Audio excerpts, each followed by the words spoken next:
Sa gitna ng abala at maingay na lungsod, may isang taong tahimik na bukal sa puso ang ginagawang kabutihan. Walang kapalit, walang pag-aalinlangan. Kilala siya nitong mga maliliit na nilalang.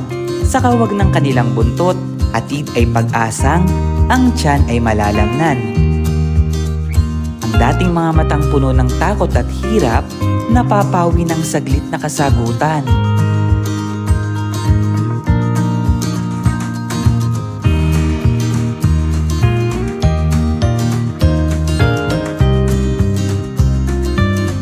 Marami akong nakita at nakasalamuhang mga bata. Marami akong nakita at nakasalamuhang may mga edad na. Pero alam nyo kung kanino ko nakita ang puso? Sa inyong mga Gen Z.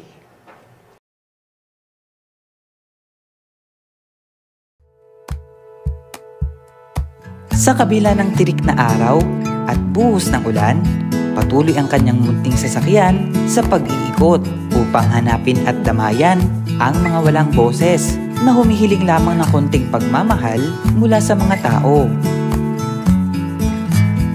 Ito si Miss Cherry at ito ang kwento ng kanyang kabutihan.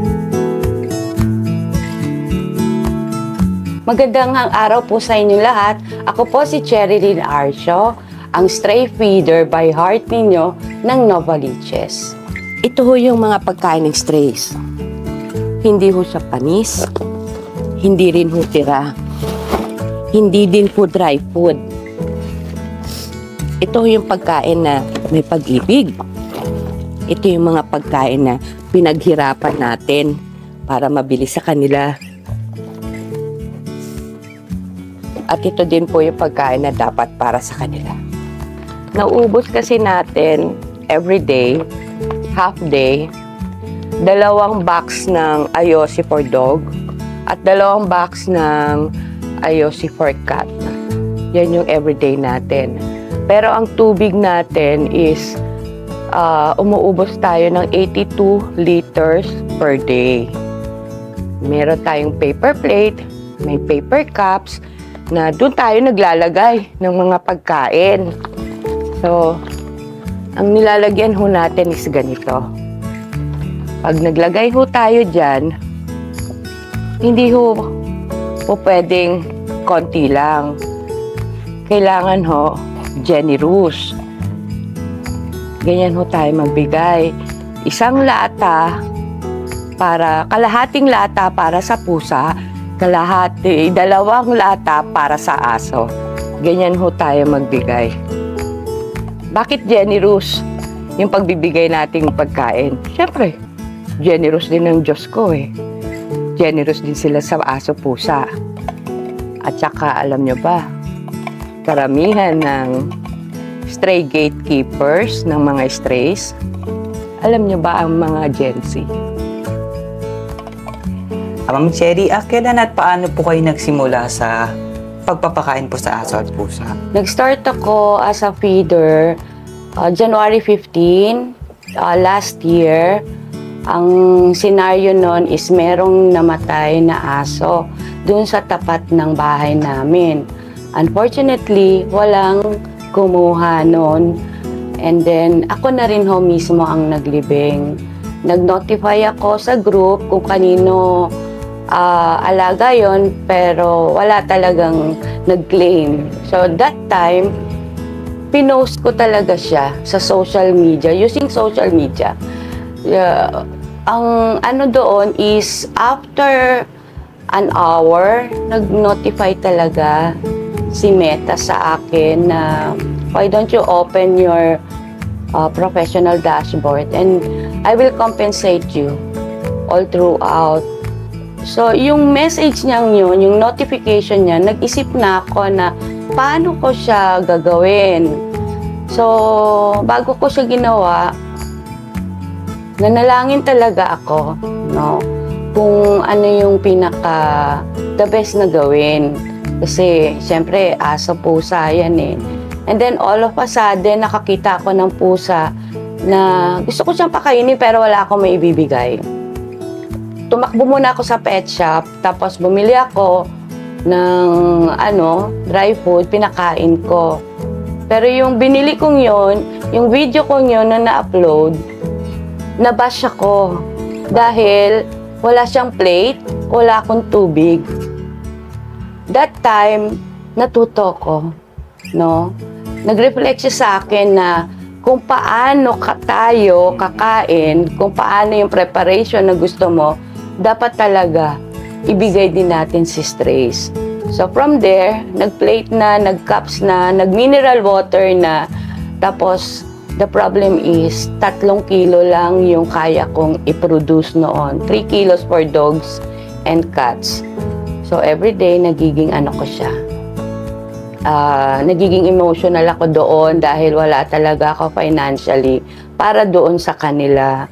But then again, after 3 months, no, napasweldo na ako. So, yung pinapasweldo ni Meta from last year hanggang ngayon, yun yung pinapambili ko ng pagkain nila, pinangho-hospital sa mga strays. At saka yun din yung pinamimigay natin sa mga feeders by heart, Luzon, Visayas, and Mindanao. Gaano naman po katagal na itong ginagawa ng ito? 1 year and 7 months. Ano po ang inyong trabaho o pinagkakabalan bago po ang inyo itong ginagawa? Pandemic yun eh. So, isa din yun na nanalangin ako kung anong pwede kong gawin para makasurvive nung pandemic. So, naging wholesaler ako ng paso. Yun yung bumuhay sa amin for 6 years. 6 years na, no? 6 years. Oo, siya yung wholesaler kami. Yung mga... Pero after nung pandemic, naging normal na lahat eh. So, nawalan na kami ng buyers. Nawala na ng... Kahit pa isa-isa, wala na talaga siyang bumili. Ito pong e-bike na to, ito ang tagahatid ng pagkain ng mga strays sa lansangan.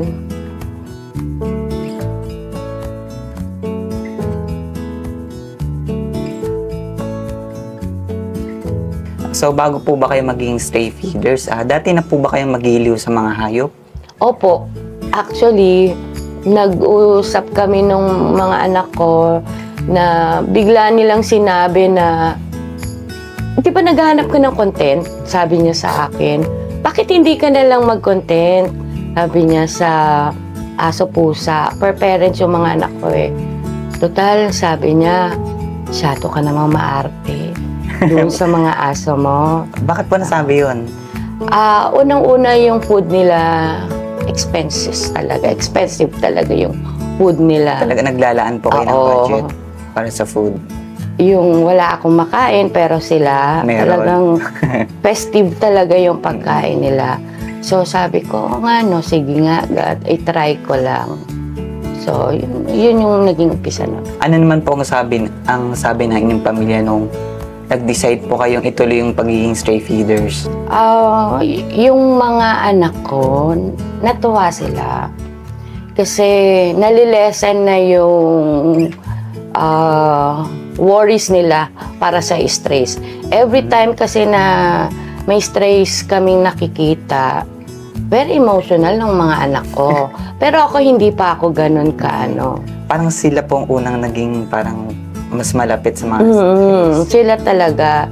Tapos humihinto pa kami in the middle of the street para i-check yung kung okay lang yung ganung situation ng stray. Sila talaga.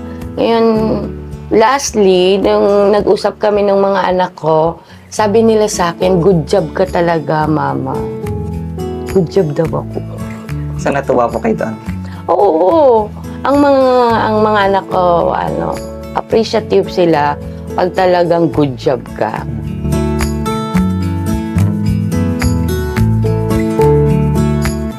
Saan po tayo pupunta ngayon, ma'am? Cherry? Dito tayo magpapakain sa kabilang kali. Kasi may mga strays din dyan eh. Para sa inyo po, mahirap po ba ang magpakain sa kanila? Yung mahirap na magpakain, hindi siya mahirap kasi full equipped na tayo sa food. Ang mahirap is yung hanapin ko sila. So, doon ako tumatagal sa pagpapaghahanap sa kanila eh. Usually, wala naman akong oras mag-feeding. So, yung anak ko, nagugulat siya pag umuupo na ako sa loob ng bahay. Are you done feeding? Kayo po ba ay muling mabubuhay? Mas gugustuhin niyo po rin po ba ang buhay na ganito? Pipiliin niyo pa rin po ba ang maging stray feeders? Oo. Bakit po? Dito talaga ako nakalinya sa feeding na to. No? Kaya kung uulitin man ng Diyos yung buhay ko, talagang aanuhin ko na pipiliin ko pa rin ang maging feeder. Pero kahit nga sa langit Oo nga po. sabi ko nga Panginoon, alam mo na kung saan mo ko ilalagay. Tagapagpakain ng aso at pusa mo. Ano naman po ang nagtulak sa inyo para ituloy itong pagiging stray feed? Yung nakita ko sila yung hirap, no? Ang hirap nila sa kalye, kung paano ko sila matutulungan, kung paano sila makasurvive.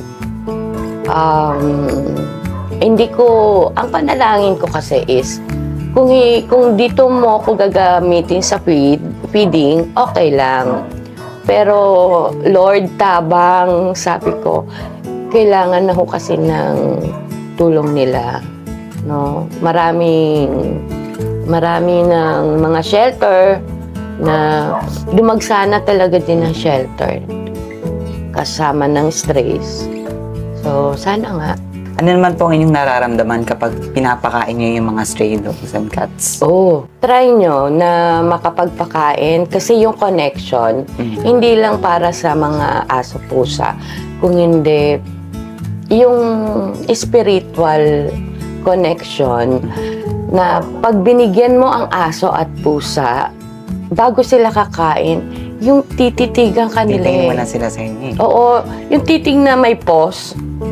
Tapos, hindi sila maaalis ang mata nila hanggat hindi ka sumasagot ng welcome.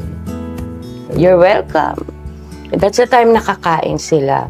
Yung makita ko silang may sugat na sinaktan ka na, hindi ka man lang tumakbo. Pero ang tao, masabihan lang o may marinig lang indirect, no?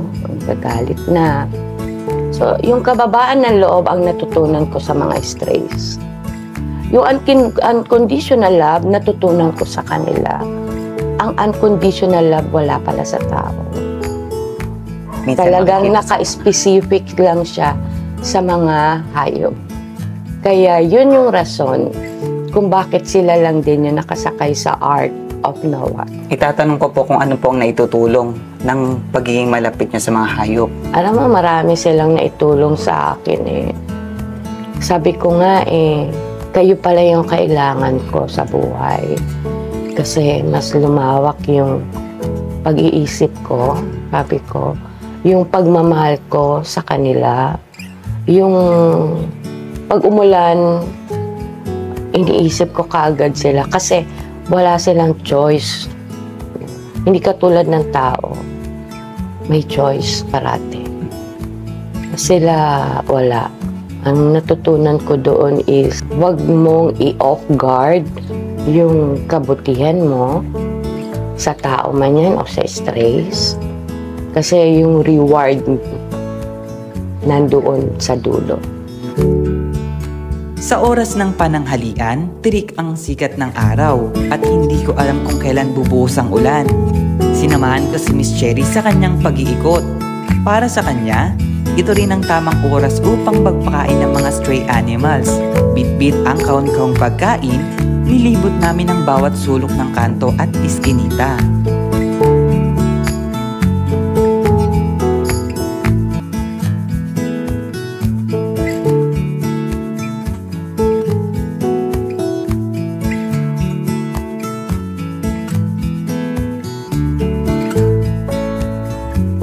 Ang mga pinagkainan ng mga stray animals ay hindi basta iniiwan ni Miss Cherry.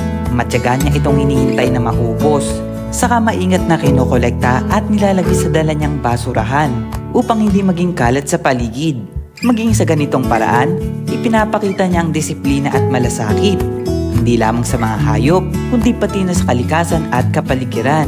Gumagamit din siya ng recyclable materials upang mas maging responsable sa kanyang ginagawa.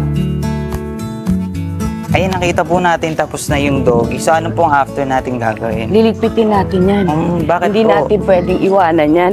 Nakakahiya sa tao. Tama. Diba? At saka para rin hindi magreklamo ang barangay siguro. Basura na rin kasi ang tawag dito. So itong tubig na to, since marami pa, Iiwan niyo po muna. nilalagay ko sa gilid para mainom.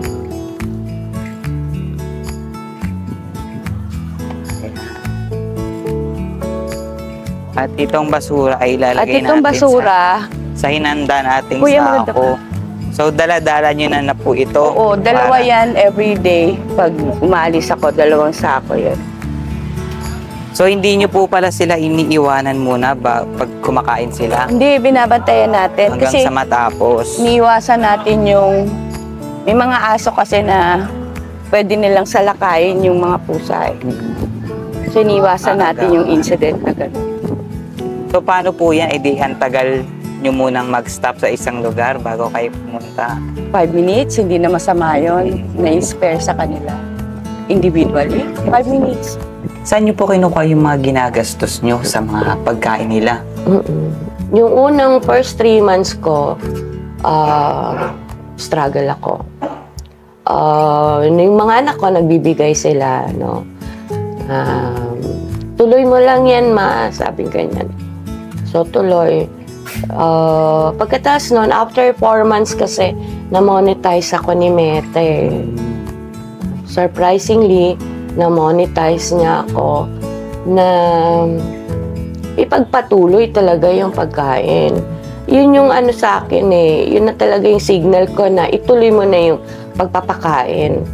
Hanggang sa dumating yung mga donations. Nung dumating yung donations, sinasabihan ko rin sila na pwede mo bang ibili ko to ng wet food? Kasi yung wet food ho is ganito ang price.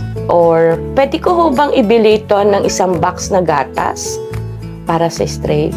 Malaking tulong po. Sobrang laking tulong. Magkano naman po ang naging start nyo nung una kayong naging stray feeder? Yung unang sweldo, ang unang sweldo ko is nasa 3,000 pesos. Tapos, tumatakbo yung araw, yung buwan, lumalaki na siya. Sa 3,000 po, gaano po ito tumatagal? 2 weeks. 2 weeks po. 2 weeks. Tatagal yung, kasi parang ano lang siya isang cat food, isang dog food na sako, 2 sako na yon. So, doon lang siya tumatagal. May mga times po ba na naisasakripisyo nyo yung sarili nyong pera o ipon para lang sa ganito? Maraming beses. Maraming beses. Kasi naniniwala ako sa sacrifices. Kung mabuti talaga yung intention mo, lahat isa sacrifice mo.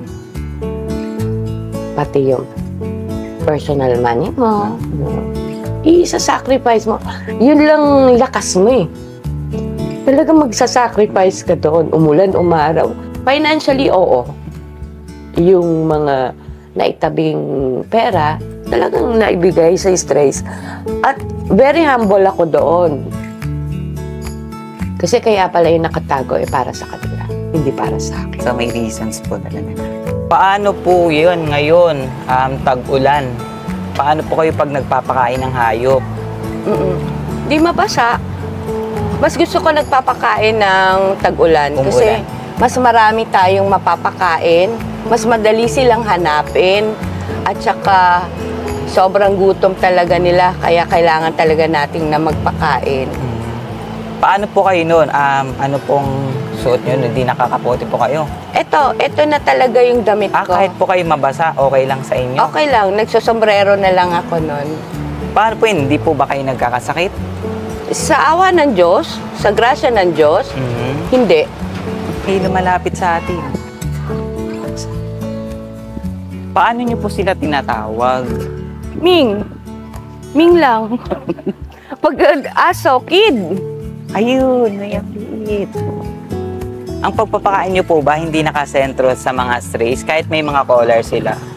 Oh, dati nakasentro lang ako sa strays kasi limited budget lang. Pero ngayon hindi na. So kahit alaga nila yan, pag nadaanan ko at nakatingin doon sa binigyan natin ng pagkain, automatic binibigyan ko rin sila. Paano po pag yung sobrang dami, parang yung kumpulan ng mga pets? Ano pong ginagawa niyo doon? Nagsiserve tayo. Isa-isa po sila? Isa-isa or meron yun. silang isang malaking Pero hindi isa-isang binibigay ha. Siniset up ko muna yon. Kung ilan sila, let's say 5, ayusin ko yung 5. Para isang bigayan lang. Kasi pag yung isa lang inuna mo, maubos na kagad yan. O mag-aaway-aaway sila din. Ay, yung mga ganun po ba, sarili niyong gastos? Gastos yun ng Diyos. Wala akong gastos doon. Siya talaga yung nagpo-provide ng lahat. Pero kailangan kong pagtrabahuan. Kaya minsan sinasabi nila nagko-content siya pero ginagamit yung aso at pusa. So nagre-reply ako, walang masama na gamitin ko sila. Kasi 100% sa kanila bumabalik yan. May mga pagkakataon po ba na inaatake kayo ng mga hayop? Paano niyo po pinoprotektahan yung sarili niyo? Alam mo, lately meron sa akin, may nag-comment na kinagat na ba ho kayo ng aso? Never. Doon ko isang natutunan ko sa strays is, pag alam nila na good intention na tao to, hindi sila nasusubuan ko pa nga sila.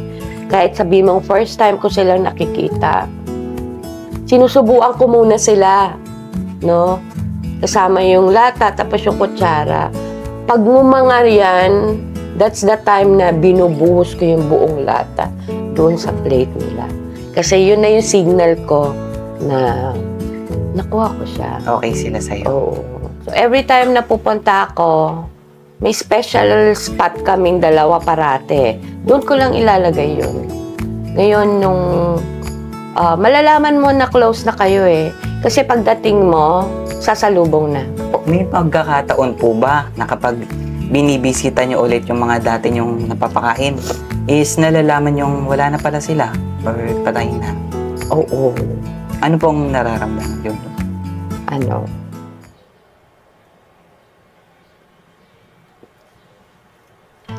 Wala. Ibig ko sabihin, undefined, no? Hindi ko siya may mga pictures kasi ako May mga video ako sa kanila. So, usually, pag wala sila doon sa special spot namin, tas marami naman sila doon, nagbibilin ako. Tawagin mo si Spark, sabihin mo, hinahanap siya ni nanay.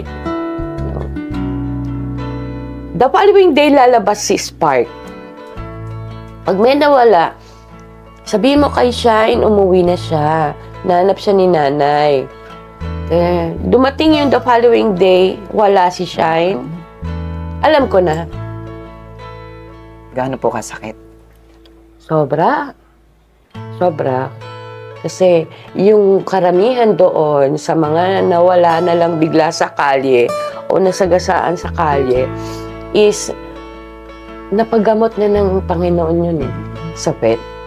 Mga na-confine na yun kung merong sakit ubo, sipon, UTI, na parvo, napagamot na ng yun. Pero ang masakit kasi doon is human cost kung bakit sila namatay. Doon ako nasasaktan. Na hindi sila namatay naturally. Parang ang sakit po kasi kahit hindi mo naman sila talagang pag-aari, dahil minahal man din sila sa puso, parang ang sakit kapag nakikita silang nawawala.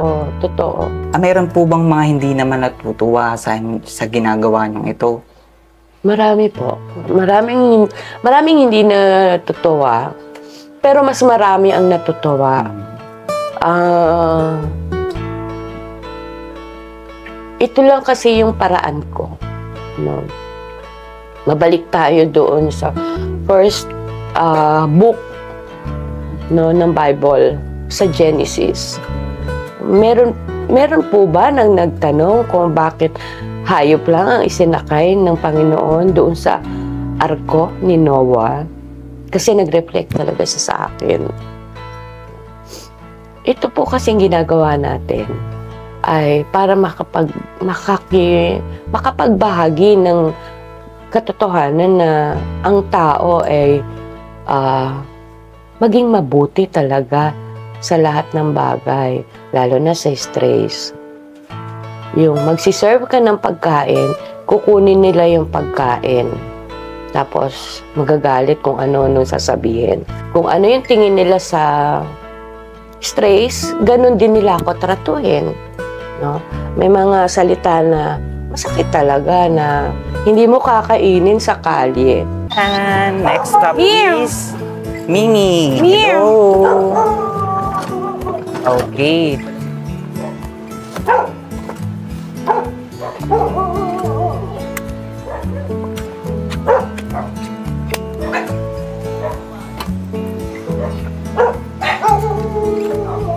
Nag-i-stop talaga kayo, lumalapit talaga sila, no?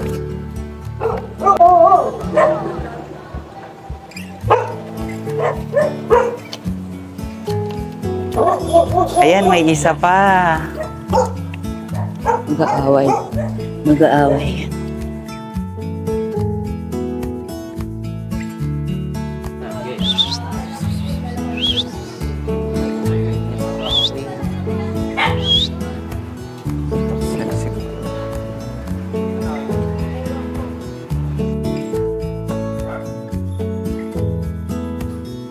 Po ba na kapag nagpapakain kayo ng hayop, is may mga lumalapit na gustong humingi ng pagkain para sa pets nila? Oh, nagbibigay tayo. Ano po ang binibigay niyo sa kanila? Dry food. Ay, yung dry foods po. Yun yung dry food lang ang binibigay natin.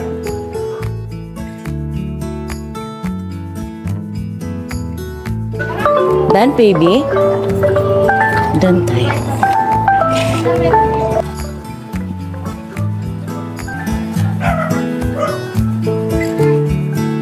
Matapos magpakain sa kalsada, dumiretso kami pauwi at pinakita niya sa amin ang ilan sa kanyang mga fur babies at inaalagaan sa bahay. Ito si Ben. Anak siya ni Re. So, meron na siyang 6 years sa akin. Ito, si Sanji. Oh, Ben. Si Sanji, itinali sa Meralco. Raynor siya, nasa poste lang siya. So, kinuha din natin siya. Nasa 4 years na siyang alaga ko. Ayun si Re.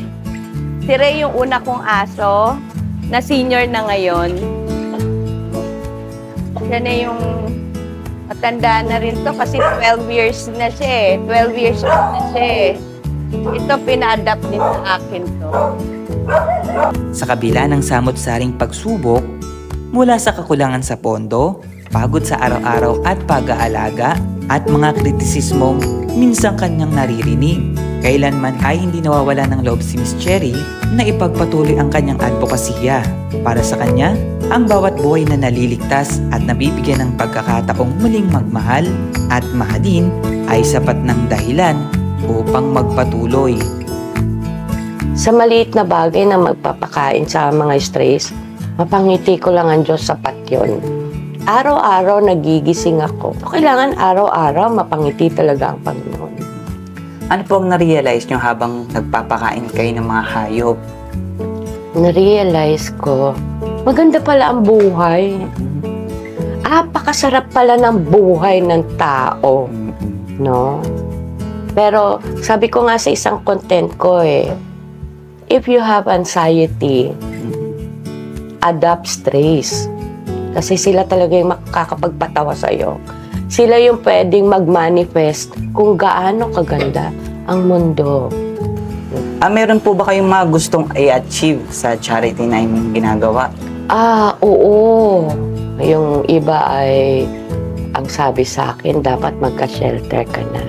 Mahirap magka-shelter. No? Magkaroon ang mga stress ng sariling hospital or clinic, may resident vet yan. No? Doon sa mga for parents na wala silang kakayahan na magpa-check up, no? Meron tayong pwedeng i-provide. No? Kahit nasa Luzon, Visayas, Mindanao ka pa, no? Meron tayong mga transportation na pwedeng gamitin para alam naman ng lahat, maikli lang naman ang buhay nila. Pero kaya kasi ng tao na mag-extend ng buhay nila. Meron po akong mga nabasa dati sa Facebook. Sabi, ang tao, pwedeng umikot ang buhay nila sa maraming bagay. Pero ang hayop, iikot lang yung buhay nila sa iyo. So, totoo yun. Ano po ang mensahe niyo sa mga taong nag-aabandona ng mga hayop? Napakasakit niyan, sa totoo lang, kasi pagkatapos mong punuan ng pag-ibig, ng pagmamahal, no, paano sila aragain, tas bigla mo silang iiwan. Isama na natin dyan yung namatay yung owner.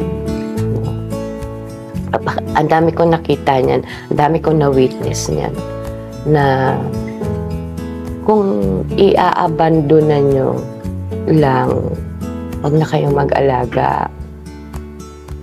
Kasi yung loyalty nila, hanggang sa mawalan sila ng hininga, nasa inyo pa rin ang loyalty. Yun. Doon sa mga gustong mag-alaga, alam nyo ba, umpisahan nyo munang mag-feeding sa kalye para makita nyo kung anong merong ugali. Kasi may breed man o wala, iisa lang din talaga ang kanilang ugali. Kumustahin nyo muna sila, aralin nyo muna ng mabuti para pagdating sa inyo, equip na kayo. Hindi yung kung kailan nandyan na, tapos nabili nyo pala ng ganito kalaki. Sayang. Yun ang sayang. Meron po ba kayong mensahe sa mga Gen Z or mga kabataan dahil sila ang magpapatuloy ng generations? Oy. Ano po ang pwede nyong ibigay na mensahe sa kanila? 2 beses ko na actually yan na content, no? Sabi ko nga, one time kasi kumain ako sa karinderya. May isang Gen Z, nasa likod nila ako eh. Kumakain siya, may umakyat na pusa. Sinubuan niya. Hindi niya alam na naka-video na siya, no, sa akin. Tapos ang caption ko dyan, ang Gen Z na lang talaga ang magiging solusyon ng problema ng mga strays. Sabi ko. Sila yung may malaking pang-uunawa, may malaking puso, at saka sa sobrang talino nila, kaya nila makipag-connect sa mga aso-puso. Sila na lang ang pag-asa ko. Yun yung wisdom na na-receive ko. Ang Gen Z ang kailangan para ma-lessen na o masiro yung strays. Pwede nyo po ba silang kausapin sa ating camera? Mga Gen Z, ako ay ipinanganak ng Year Forgotten. Pero ang isa kasing natutunan ko sa pagiging feeder by heart ng 1 year and 7 months, marami akong nakita at nakasalamuhang mga bata. Marami akong nakita at nakasalamuhang may mga edad na. Pero alam nyo kung kanino ko nakita ang puso? Sa inyong mga Gen Z. Kayo ang pag-asa ng mga strays. Kayo ang bubuhat para sa kanila. Kayo ang magpapakilala, hindi ako. May edad na rin ako, pero ang Gen Z generation, kayo ang sisigaw sa buong mundo para sa mga voiceless ng katulad ng strays.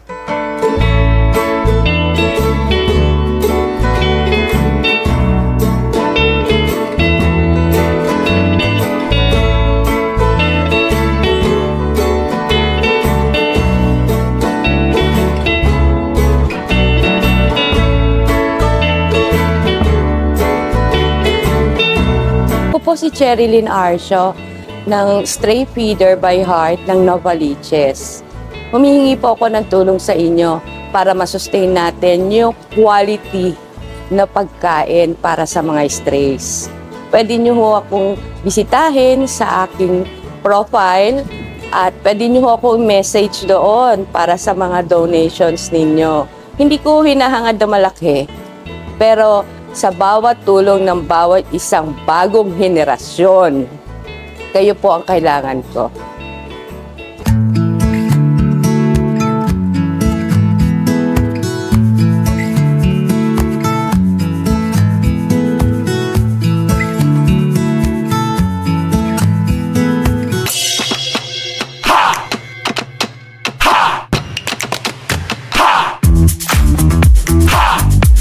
Good Friday.